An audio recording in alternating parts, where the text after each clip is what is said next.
Hello students, welcome to our channel.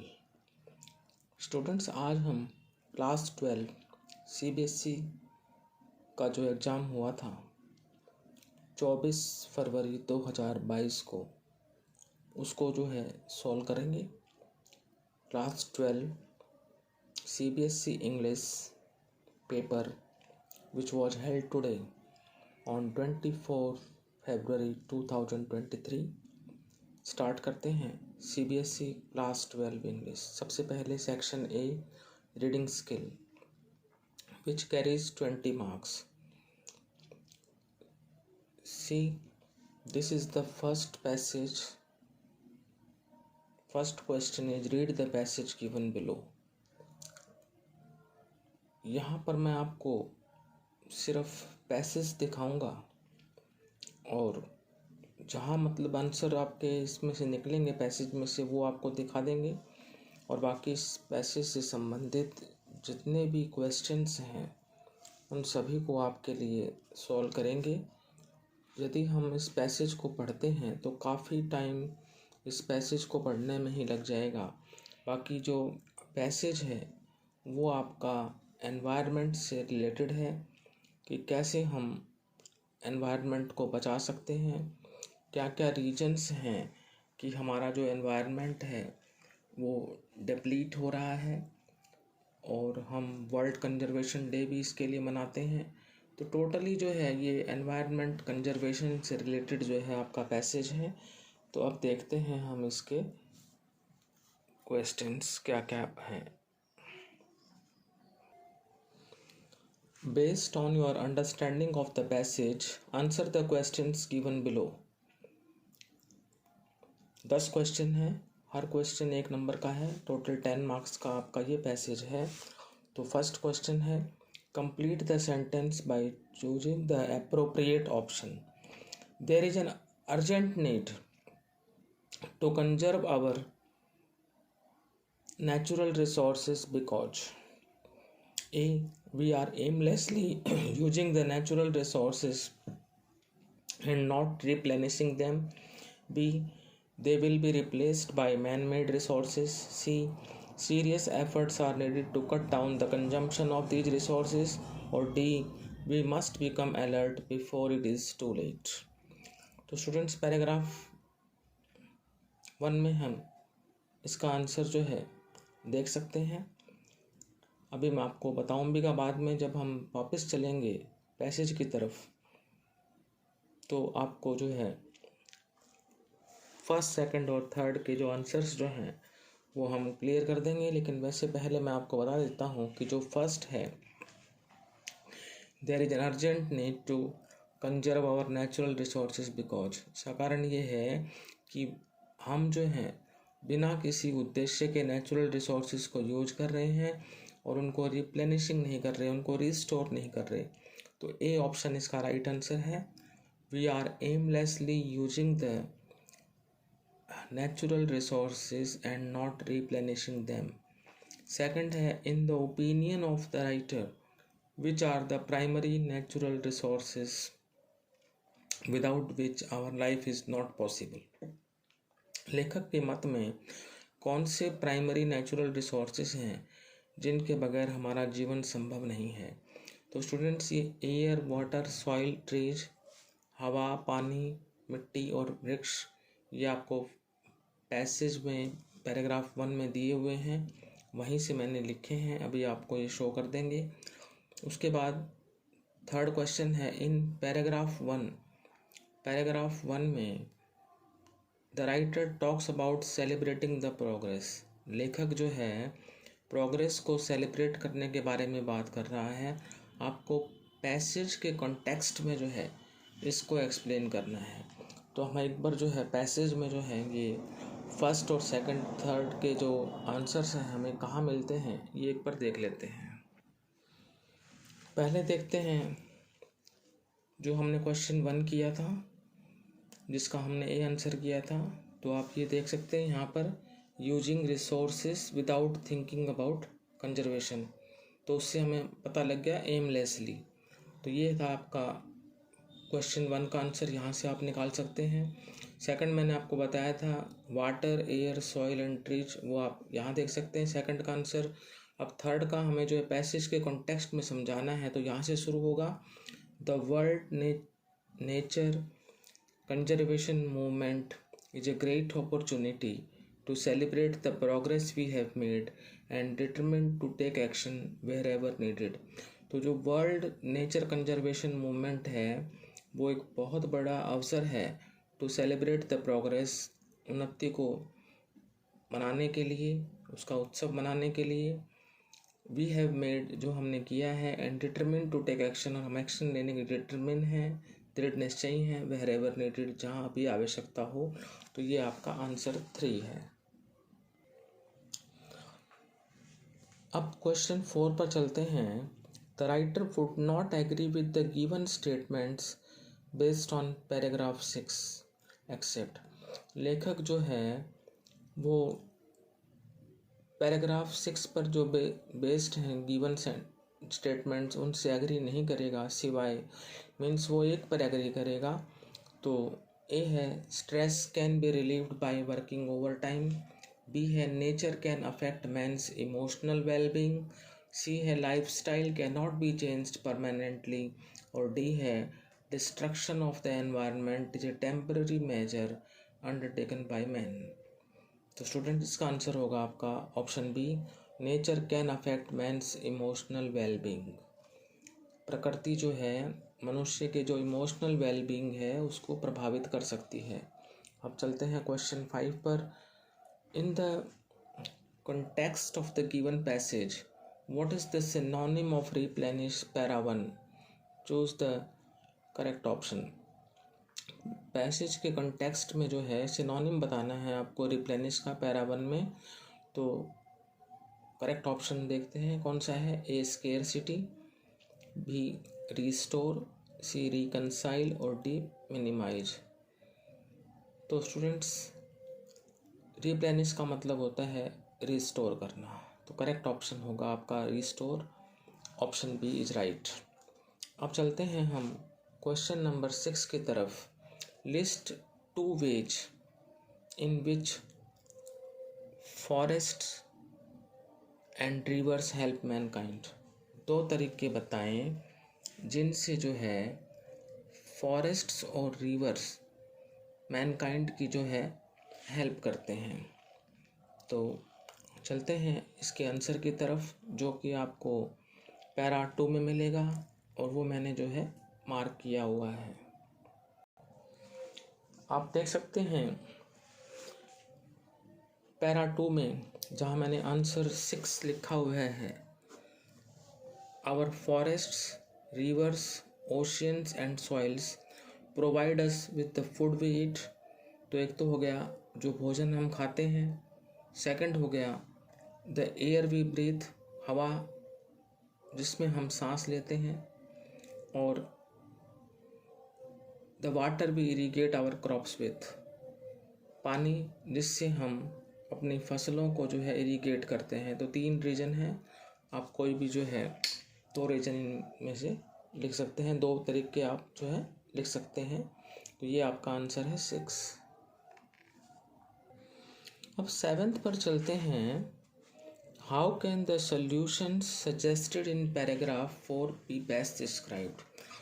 Paragraph 4 में बहुत सारे सॉल्यूशंस जो हैं उनका जो है सुझाए गए हैं, तो उनको कैसे बेहतर तरीके से वर्णित किया जा सकता है। ए अनरियलिस्टिक, बी शॉर्ट टर्म, सी प्रैक्टिकल और डी चैलेंजिंग। तो स्टूडेंट्स यहाँ पर आपका आंसर होगा प्रैक्टिकल।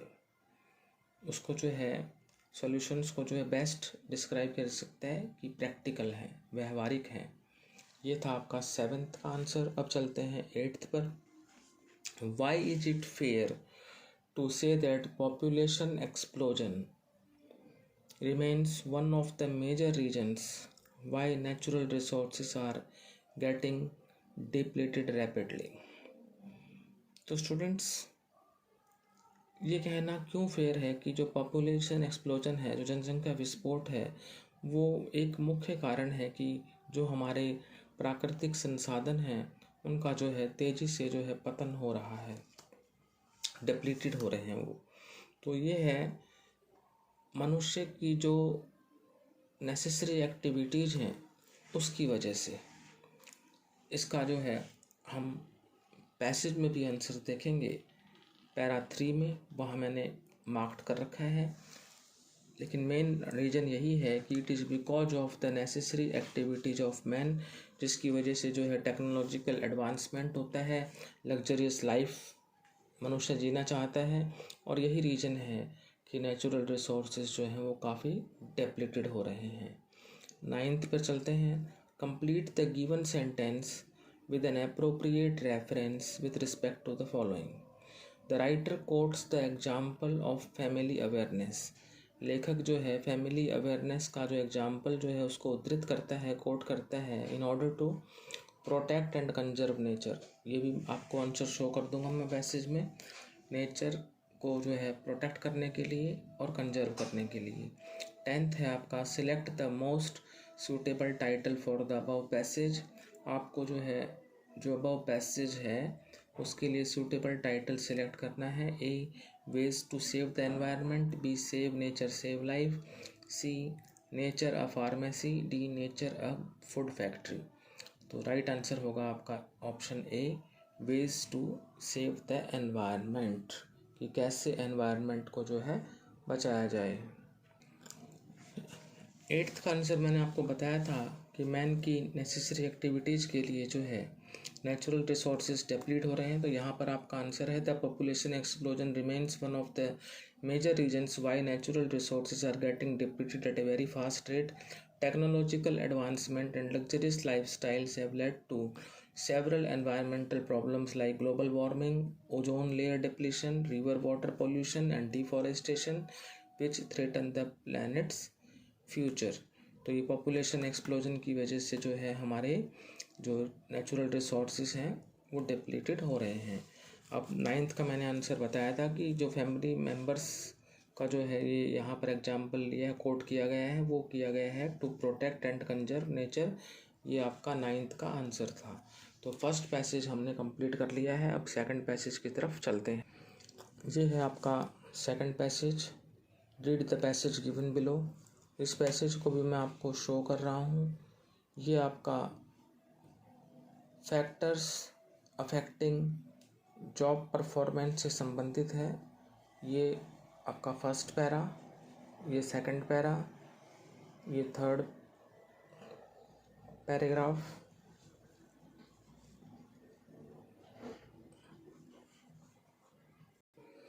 ये आपका जो है फोर्थ पैरा है। उसके बाद आप देख रहे हैं 18 to 30 एज ग्रुप और फिर 45 to 60 एज ग्रुप।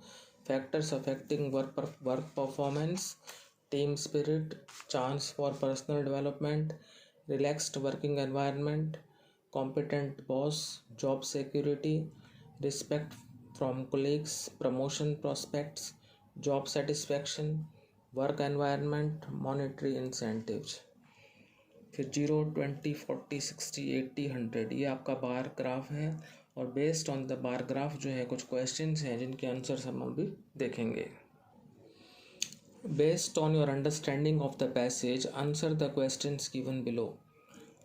फर्स्ट है आपका does the following statement agree with the information given in para 1, कि क्या फॉलोइंग जो स्टेटमेंट है वो एग्री है इंफॉर्मेशन के साथ जो कि पैरा 1 में दी हुई है।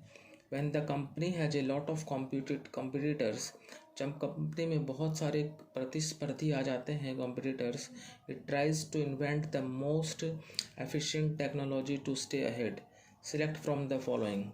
ट्रू है if the statement agrees with the information, यदि स्टेटमेंट इंफॉर्मेशन से एग्री है। False if the statement contradicts the information, यदि वो स्टेटमेंट जो है इंफॉर्मेशन को कॉन्ट्राडिक्ट करता है। Not given if there is no information on this. तो स्टूडेंट्स यहाँ पर आपका आंसर होगा false, means if the statement contradicts the information. यहाँ पर जो स्टेटमेंट है वो इंफॉर्मेशन को कॉन्ट्राडिक्ट कर रहा है। सेकंड आपका है why do you think the companies demand exemplary performance from their employer. Support your answer with reference to the passage. तो आपको जो है अपना आंसर पैसेज के रेफरेंस में ही देना है। तो जहाँ आपको इसका आंसर मिलेगा वो मैं अभी आपको शो कर देता हूँ। ये है आपका आंसर 2 पैरा 1 में ही। Nowadays companies demand an outstanding job performance by every single employee to be better than that of their competitors because there is competition among enterprises. This is answer 2. Now question 3. Select the option that displays the most likely reason for employees to perform better. उस option को select करें जो display करता है most likely reason को कि भाई employ जो हैं अच्छे तरीके से परफॉर्म करें। तो ए है companies demand an outstanding performance. B है if the company grows their growth is assured. C है when there are chances to get financial gratification. D to drive the company towards long term goals. तो students इसका right answer होगा option C when there are chances to get financial gratification। जब chances होते हैं financial gratification के। अब चलते हैं फोर्थ पर। Select 2 factors that display that work performance of both the categories of workers remain the same. तो बार ग्राफ पर बेस्ड है, आप देख सकते हैं। तो यहाँ पर 2 फैक्टर्स मैं आपको बता देता हूँ, team spirit and work environment. Team spirit and work environment display that work performance of both the categories of workers remains the same. Now fifth one, based on the bar graph complete the following statement. The 18 to 30 age group is shown to be more affected than the 45 to 60 age group in most factors. We can say this. हम ऐसा 6 factors की वजह से कह सकते हैं, जिसमें first है chance for personal development, second है रिलैक्स्ड वर्किंग एनवायरनमेंट, थर्ड है जॉब सिक्योरिटी, फोर्थ है प्रमोशन प्रोस्पेक्ट्स, फिफ्थ है जॉब सेटिस्फैक्शन और सिक्स्थ है monetary incentives. That's why we can say the 18 to 30 age group is shown to be more affected than the 45 to 60 age group in most factors. Section A students हमने solve कर लिया है, जो कि आपका 20 marks का था। अब हम चलते हैं section C literature, 40 marks. Question number 7 है आपका, attempt any one of the 2 extracts A and B given below. आपको 2 एक्सट्रैक्ट्स दिए हुए हैं ए और बी, उनमें से आपको एक अटैम्प्ट करना है। मैं आपके लिए यहाँ पर दोनों एक्सट्रैक्ट सॉल्व करूँगा। ए है read the following extract and answer the questions that follow. तो स्टूडेंट्स ये जो एक्सट्रैक्ट है ये आपका रोड साइड स्टैंड से जो है एक्सट्रैक्ट है। In front at the edge of the road where the traffic sped a road side stand too pathetically pled. It would not be fair to say for a dole of bread, but for some of the money the cash whose flow supports the flower of cities from sinking and withering faint, the polished traffic passed with a mind ahead, or if ever aside a moment then out of sorts, at having the landscape marked with the artless paint of signs that N turned wrong and S turned wrong। तो first question है आपका, what is the tone of the poet in the extract. यहाँ पर poet की tone कैसी है? Choose the correct option. A है optimistic, B है रिजाइंड, सी है सिंपैथेटिक और डी है इनडिफरेंट।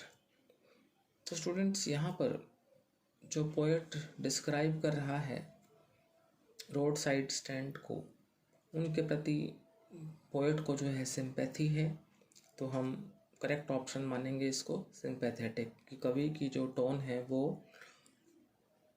सिंपैथेटिक है। Option C is right. Now second one, with reference to the given extract. जो गिवन एक्सट्रैक्ट है उसके संदर्भ में what harm has been caused by the artless paint.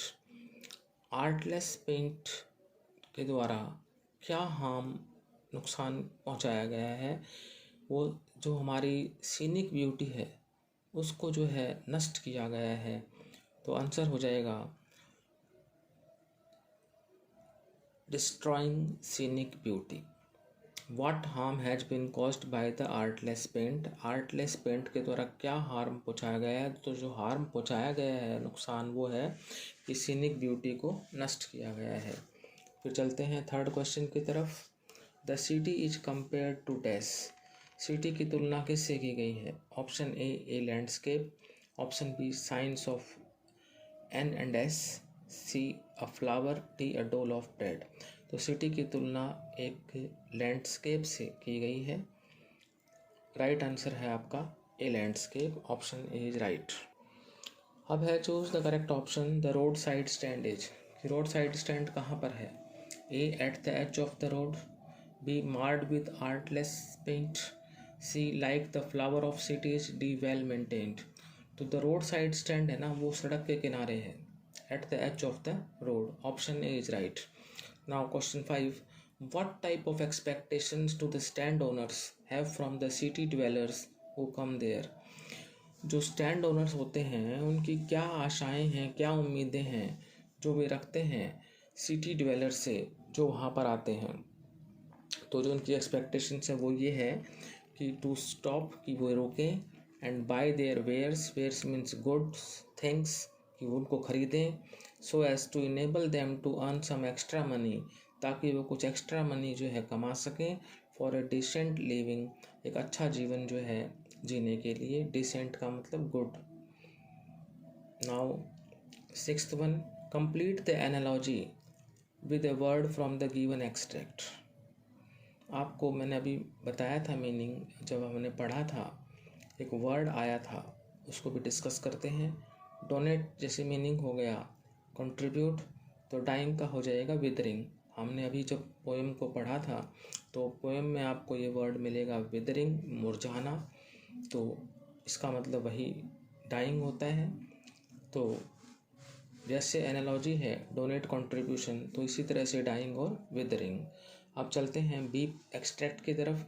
Read the following extract and answer the questions that follow. ये आपकी poem है my mother at 66 written by Kamala Das. I saw my mother beside me, doze, open mouth her face, ashen like that of a corpse, and realized with pain that she was as old as she looked, but soon put that thought away and looked out at young trees sprinting, the merry children spilling out of their homes. तो first question है आपका, identify the phrase that indicates youthful energy. उस phrase को आप पहचानें जो कि youthful energy की ओर संकेत करता है, इंगित करता है, इशारा करता है। तो वो है आपका, यहाँ पर मैंने आपका आंसर 1 लिख रखा है। जो फ्रेज है जो इंडिकेट कर रहा है यूथफुल एनर्जी को, वो है trees sprinting, the merry children spilling out of their homes. This phrase indicates youthful energy. Now चलते हैं क्वेश्चन नंबर 2 की तरफ। Which thought is the poet trying to put away. कौन सा विचार जो है कवित्री कमला दास जो है उसको दूर हटाना चाहती है, किस विचार को छोड़ना चाहती है? ए मिसिंग द फ्लाइट, फ्लाइट को मिस करना, B fear of losing her mother, अपनी माँ को खोने का भय, सी लीविंग हर मदर बिहाइंड, अपनी माँ को पीछे छोड़ देना, और डी रीचिंग कोचीन पहुँचना। तो स्टूडेंट्स, जो थॉट है, जो पोएट जो है जिसको पुट अवे करना चाहता है, वो है fear of losing her mother. Kamala Das जो है अपनी माँ के खोने को, भय को जो है पुट अवे करने की कोशिश करती है इस विचार को। तो राइट आंसर है option B, fear of losing her mother. अब चलते हैं सी की तरफ। The poet's mother is described as open mouthed because.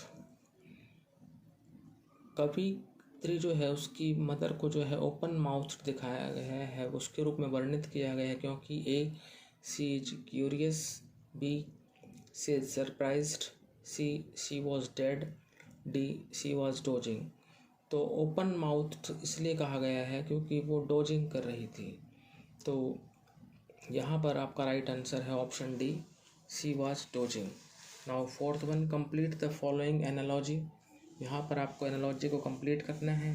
जैसे चिल्ड्रन स्पेलिंग है, ये मेटाफर हो गई, तो पर्सोनिफिकेशन यहाँ पर क्या होगा, ट्रीज प्रिंटिंग। ये भी हमें जो है स्टेंजा में से ही, एक्सट्रैक्ट में से ही मिला है, ट्रीज प्रिंटिंग। तो ये आपका क्या हो जाएगा, पर्सोनिफिकेशन। तो एनालॉजी कंप्लीट हो जाएगी, चिल्ड्रन स्पेलिंग मेटाफर और trees printing personification. Now fifth one, the site of the trees and the children help the poet. जब वो कवित्री ने देखा वृक्षों के दृश्य को और बच्चों को, तो इससे कवित्री को क्या हेल्प मिली, वो हेल्प ये मिली कि उसका जो ध्यान है वो डाइवर्ट हो गया सैड और मेलनकली थॉट से। तो right answer, divert her mind from the sad and melancholy thoughts. Now sixth one, in the given extract, जो एक्सट्रैक्ट गिवन है यहाँ पर आपको, the phrase realised with pain. तो जो फ्रेज है कि भाई रियलाइज्ड विथ पेन, वो क्या इंडिकेट करता है, ए एंग्जाइटी को, बी डेस्परेशन को, सी ट्रबल्ड पास्ट को और डी इल हेल्थ को। तो यहाँ पर जो गिवन एक्सट्रैक्ट है, इसमें जो फ्रेज है रियलाइज विथ पेन, ये इंगित करता है कवित्री की एंग्जाइटी को, चिंता को। A option is right. Now question number 8, attempt any one of the two extracts A and B given below. A, read the following extract and answer the questions that follow. तो यहाँ पर ये extract है आपका third level में से, इसको आप स्वयं रीड कर सकते हैं। यहाँ पर हम आपके लिए आंसर सॉल्व करते हैं इस एक्सट्रैक्ट के। First question, what was the feeling of Sam as conveyed in the letter, choose the appropriate option in the context of the extract. A surprise, B doubt, C excitement, D anger. Right answer होगा आपका option C excitement. Second पर चलते हैं, What was Sam Bainer's reaction when Charlie told him about the third level? A. Dismissal, B. Acceptance, C. Wonderstruck और D. Puzzled। तो यहाँ पर आपका जो राइट आंसर होगा वो होगा एक्सेप्टेंस। तो जैसे मैंने आपको बताया, फर्स्ट का आंसर है एक्साइटमेंट और सेकंड का आंसर है एक्सेप्टेंस। फर्स्ट का सी एक्साइटमेंट, सेकंड का बी एक्सेप्टेंस। अब चलते हैं थर्ड पर। थर्ड है आपका the phrase Charlie, it's true in the context of the extract implies which of the given options. First, Sam is relaxed, second, Charlie had migrated with Luisa, third, the existence of third level, fourth, Sam had met Charlie's grandfather. Choose the most appropriate option. A 1 and 2, B 2 and 4, C 1 and 3, D 4 only. तो आपका first जो है Sam is relaxed और third the existence of third level, ये आपका answer होगा। तो option सी आपका राइट है। अब चलते हैं फोर्थ की तरफ।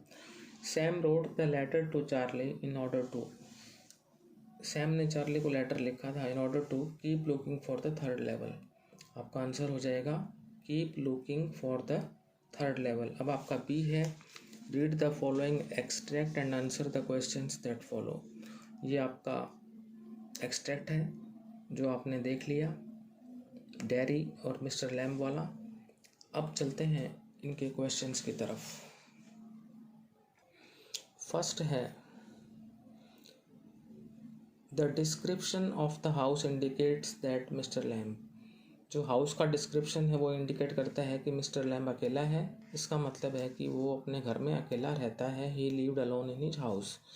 सेकंड पर है, the expression does not like shutting things out, shutting things in suggests Mr Lamb's A welcoming nature, B poverty stricken existence, C lack of resources, D confused state of mind.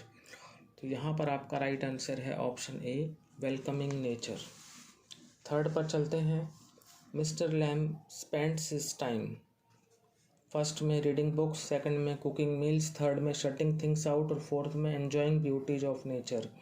Which of the following options are appropriate? A 1 and 4, B 2, 3 and 4, C 1 and 2, D 1 and 3। तो यहाँ पर आपका option ए जो है 1 and 4 वो correct है। जो 1 है वो है रीडिंग बुक्स और जो 4 है वो है एन्जॉइंग ब्यूटीज ऑफ नेचर। तो आपका 1 and 4 जो है वो राइट है।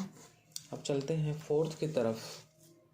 On the basis of the extract study the 2 statements 1 and 2 given below. इसमें फर्स्ट है Mister Lamb liked meeting people. Second है Mister Lamb accepted life as it came. Choose the most appropriate option. A, इसमें first can be inferred from the extract but 2 can not. B, 2 can be inferred from the extract but first can not. C, both 1 and 2 can be inferred from the extract. D, neither 1 nor 2 can be inferred from the extract. तो यहाँ पर Mister Lamb liked meeting people और Mister Lamb accepted life as it came. Mister Lamb को लोगों से मिलना पसंद था और मिस्टर लैम्ब ने जीवन को उसी रूप में स्वीकार कर लिया जैसे ये आया। दोनों ही आपके ठीक हैं।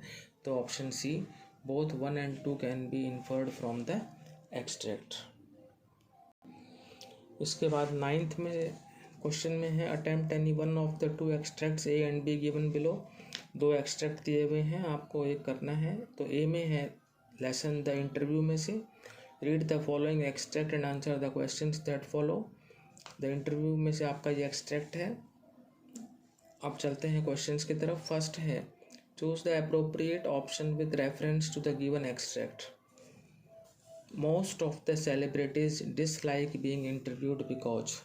अधिकतर जो है सेलिब्रिटीज जो हैं इंटरव्यू देना जो है पसंद नहीं करते क्योंकि A, it is sheer nonsense। B, nobody reveals his or her inner self। C, it is sheer waste of time। D, it is an unwanted intrusion into their lives। तो आप देख रहे हैं सेकंड लाइन में as an unwarranted intrusion into their lives. तो आपका option हो जाएगा D, it is an unwanted intrusion into their lives. D option is correct. Now second one, complete the analogy with a word from the extract. Light का opposite हो जाएगा darkness. अब आपको refused का जो अपोजिट यहाँ पर देखना है और वो एक्सट्रैक्ट में से ही देखना है। मीन्स स्वीकार करना हो जाएगा, एग्री करना हो जाएगा। तो ये कंसेंटेड आप देख रहे हैं आपका लास्ट लाइन में। तो कंसेंटेड जो है वो क्या है, रिफ्यूज्ड का अपोजिट है। तो इस तरह से ये एनालॉजी कंप्लीट हो जाती है। Light darkness, contented refused opposite हो जाते हैं दोनों। थर्ड पे है in primitive cultures being photographed implied. Primitive cultures में बीइंग फोटोग्राफ्ड का क्या अर्थ था। A, announcing victory. B, soul has been stolen. C, saving a memory for posterity. D, becoming popular. तो इसका आंसर होगा आपका राइट आंसर बिकमिंग पॉपुलर, लोकप्रिय होना। Fourth, from the given extract we know that dash never agreed to be interviewed. इस extract से हम ये पता लगता है हमें कि भाई निम्नलिखित में से कौन सा सहमत नहीं होता था इंटरव्यू देने के लिए। A, Lewis Carroll. B, V S. नैपॉल।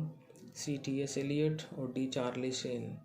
तो स्टूडेंट्स आपको पता ही है कि लास्ट लाइन में दिया हुआ है कि भाई and he never consented to be interviewed.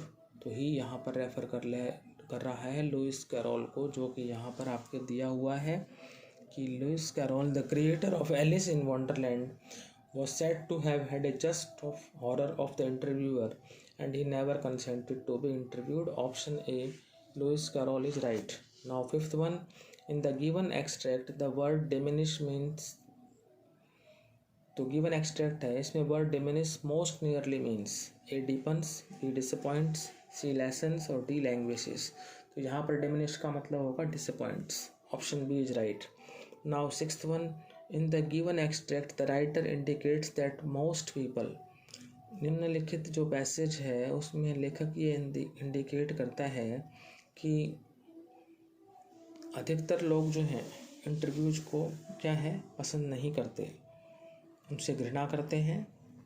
तो A, celebrated. B, read. C, gave और D, डिस्पाइज्ड।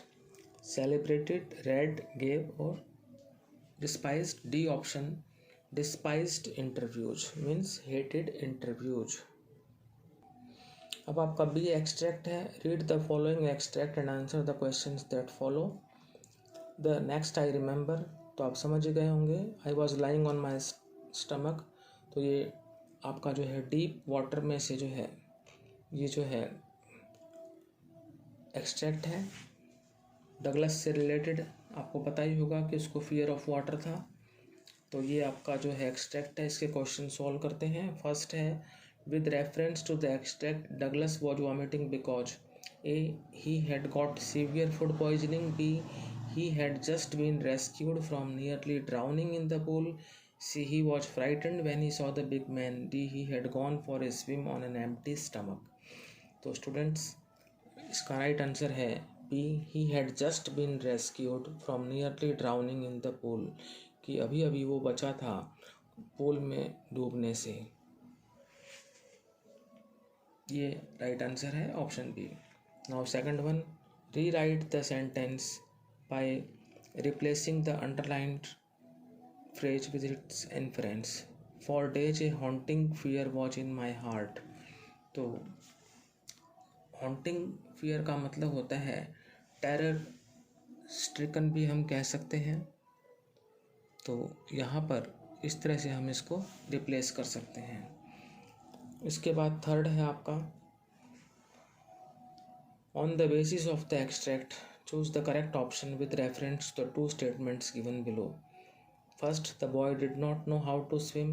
Second, the boy took a long time to recover from his fear. A, one can be inferred from the extract but second cannot. B, first cannot be inferred from the extract but two can. C, first is true but second is false. D, both one and are true. तो इसका option right होगा option B, कि first को infer नहीं किया जा सकता, लेकिन जो आपका सेकंड है उसको जो है एक्सट्रैक्ट जो है में दिया हुआ है कि the boy took a long time to recover from his fear, इसको जो है इन्फर किया जा सकता है सेकंड वन को. तो राइट आंसर होगा option B, first can not be inferred from the extract but second can. उसके बाद चलते हैं फोर्थ क्वेश्चन की तरफ. Identify the textual clue that allows the reader to infer that the chap threw the boy into the pool just for a fun. Clue A phrase. आपको एक textual clue को identify करना है जो reader को ये अलाउज करता है ये इन्फर करने के लिए कि उस लड़के ने जो है बड़े लड़के ने डगलस को जो है पूल में सिर्फ फन के लिए धकेल दिया है, धक्का दे दिया था. तो इसमें आपको लिखा हुआ है सेकंड लाइन में ही, the chap that threw me in was saying but I was only fooling.